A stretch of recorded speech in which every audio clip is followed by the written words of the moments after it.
Magandang araw mga kaibigan. Bigyan natin ng reaction opinion itong post, Filipino Community. Kinumpirma ni NBI Director Milben Matibag na may nakasampang criminal case, complaint siguro ito, laban kay Vice President Sara Duterte sa Department of Justice.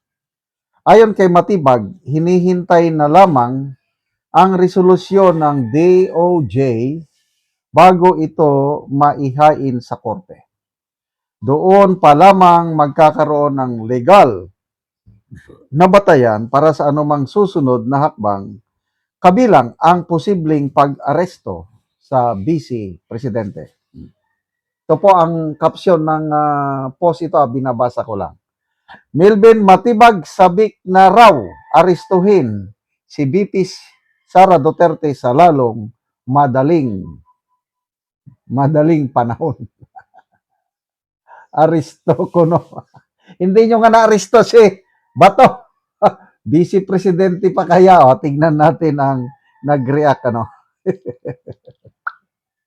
Sabi o. 55,000 ang nag-react. 36,000 ang tumatawa. 10,000 ang galit. 8,200 lang ang nag-like. So, percentage-wise, nasa 85% tinatawanan or hindi naniniwala dito kay NBI Director. 15% lang ang may gusto na sana maaresto na nila si VP Sara. Okay. So, basa tayo sa mga comments. Joshua Tamayo, it will be a bloodbath. Maria Perez, excited? Baka asawa mo ang mahuli dahil may flood control ghost project.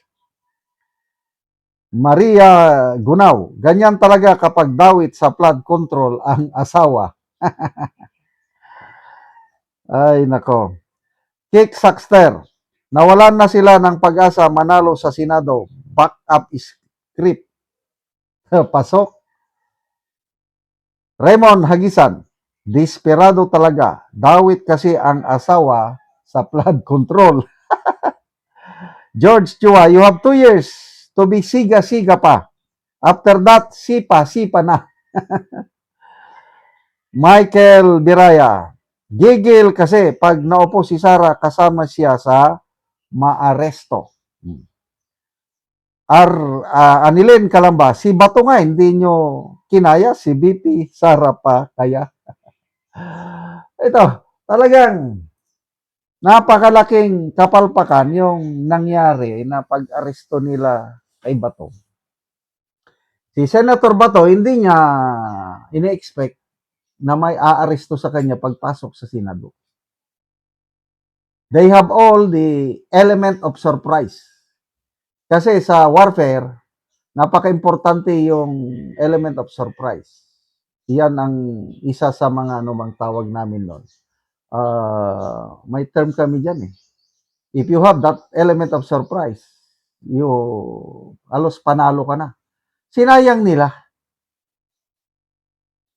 But anyway, sa tingin ng karamihan, that's God's intervention, divine intervention yon na hindi nila nahuli si Bato.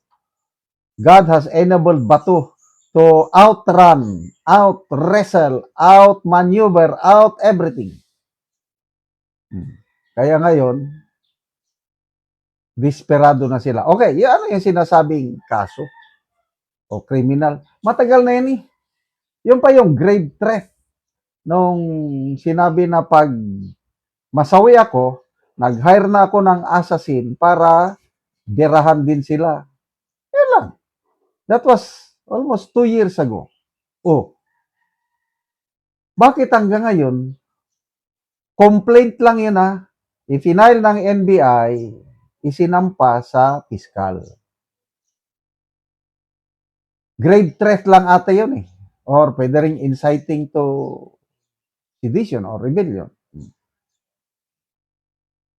Kung malakas pa ang mga ebidensya, dapat sana meron ng resolusyon ng piskal. Eh bakit wala pa?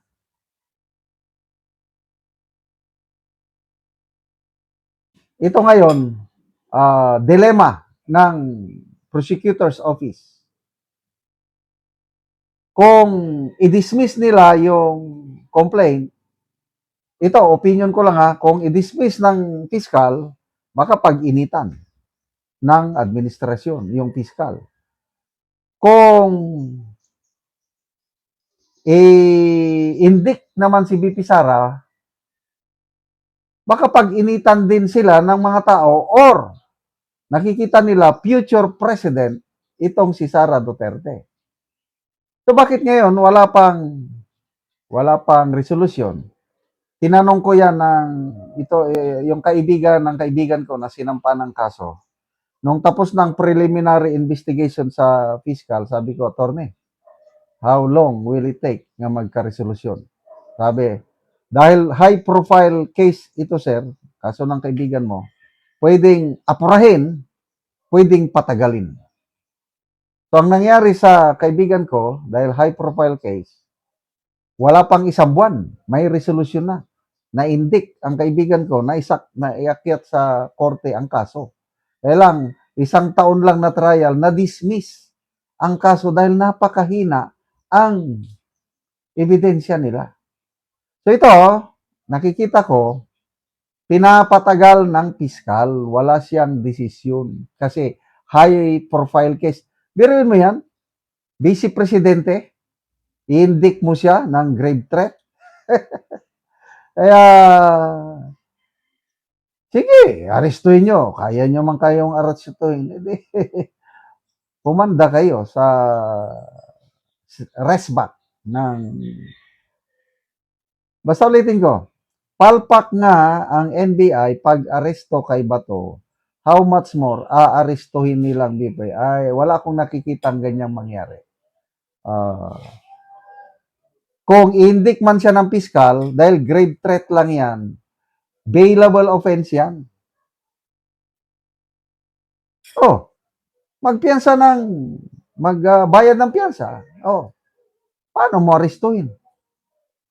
Maliban lang kung non-bailable. Eh, ang grave threat, ano yan, mababang krimen lang yan na pwedeng Kaya you can never arrest the Vice President. Umanda kayo pag nagpresidente yan. Ayan lang, weather. Panapanahon lang. Salamat mga kaibigan sa inyong pagsubaybay sa channel na ito. Nakakatulong kayo ng malaki sa tribong talandig ng Bukidnon dahil ang sweldo natin sa channel na ito is pantulong po sa tribo. Namimigay tayo ng libreng yero at pako para makapagpatayo sila ng mas maayos na tirahan. Panoorin niyo ang video na ito. Muna ni ang natagaan na mo gyero. So mag-atop na ni karon. Salamat yo, maka-atop na gyud mi karon.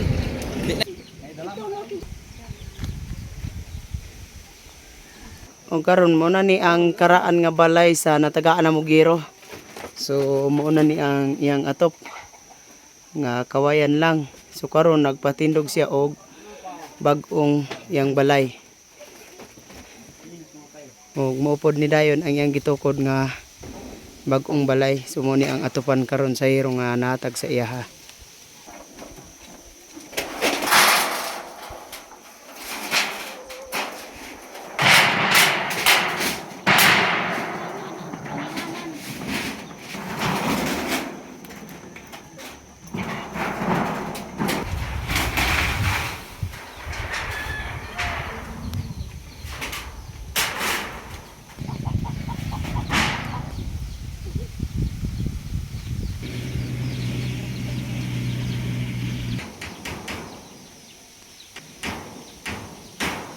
Karon naman ni gini kuya sa pag-atop. So maayo na gid nga tan-aw ang iyang balay. Salamat sa Ginoo kay naa siya gigamit nga tao nga mo'y maghatag og sin og salamat pod sa nag-sponsor og sin kay matarong na gyud among abuhan ani kay ang among atop sa abuhan kawan ra gyud kawayan na gaulan na naman.